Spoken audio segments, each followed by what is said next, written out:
عمرك جربت الاكل الصيني وفي مكان مختلف ويا لما يكون اللي عامله صيني؟ فالمره دي انا قررت اخدكم بتجربه غريبه جدا. فين ناكل اكل صيني على اصوله ده عشان الصينيين هم عاملينه. صباح الخير، النهارده فيديو جديد، فلوج جديد. النهارده رايحين نجرب مطعم صيني، وصيني بمعنى ان الشيفات ستاف والاكل كله صيني. المكان ده فين؟ في التجمع الخامس، اسمه شاينا تاون. بص المكان اصلا شاينا تاون. انا بصراحه متحمس، يعني احنا بعد ما جربنا اوزبكستاني النهارده هنجرب الصيني. بص الطلعه بتاعته، المدخل بتاعه. بص بقى الفكره، ولا هو كله حاجه صيني ماشي صيني. عايز بس اوضح معلومه ان مصريين كتير بيروحوه ولكن صينيين كتير بيروحوه برضه. كاتبين علامات في كل حته، طالعين برضه كاتبين علامات. بصوا بص الاسانسير برضه، الاسانسير على دور تاني. صباح الخير.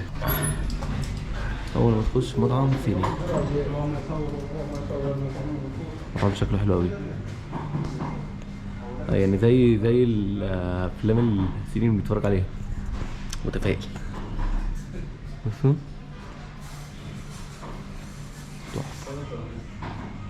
بس حطوا ترابيزات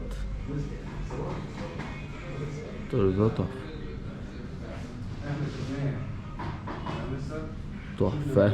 صراحه انا اتفقت ان انا عايز اخش المطبخ ونشوف الاكل بيتعمل ازاي زي بتاع فيديو اوزبكستان. اول حاجه من دخلت المطبخ الصراحه حسيت ان انا بتفرج على الفيديوهات الصيني اللي على النت، لان نفس الطاسه اللي بشوفها في الفيديوهات هي برضو شفتها هنا، ونفس التحضير. والحلو في الموضوع كله ان الشيف صيني هو اللي يعمل اكل، فانت ضامن تاكل اكل صيني 100%. عايز اقول لكم ان التوابل والصوصات كلها صيني. اي تجربه لازم تبقى ممتعه.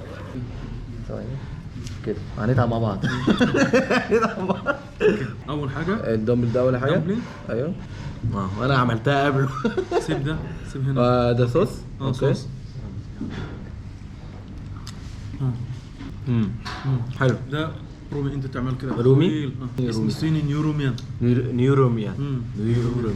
بيطلع طويل ده. يا لهوي، يا لهوي، دي تحفه. ارفع تاني. ايوه ارفع تاني. تعمل تاني فجأة. انت واقف ما هي كده هتجيبه. يا لهوي. ايوه بس هتصبر. صح.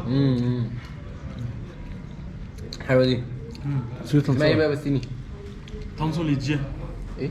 تانسوليجي. لو قلت تانسولونجيا. اوكي. وده بطاطس حاره. والصيني كانجو تودوبيان. ماشي، اعتبرني انا وانت. جرب دلوقتي النودلز. دي المفروض نودلز باللحمه والخضار. شوكه. هي صعبه ما شاء الله. ما هو ده الفرق. سهل جدا اهو. لا ما شاء الله عليك. طب استنى، طب هي كده. انا ابص، انا اعمل لكم نيورهان. ايوه ايوه الله ينور. لا رجال. اوكي.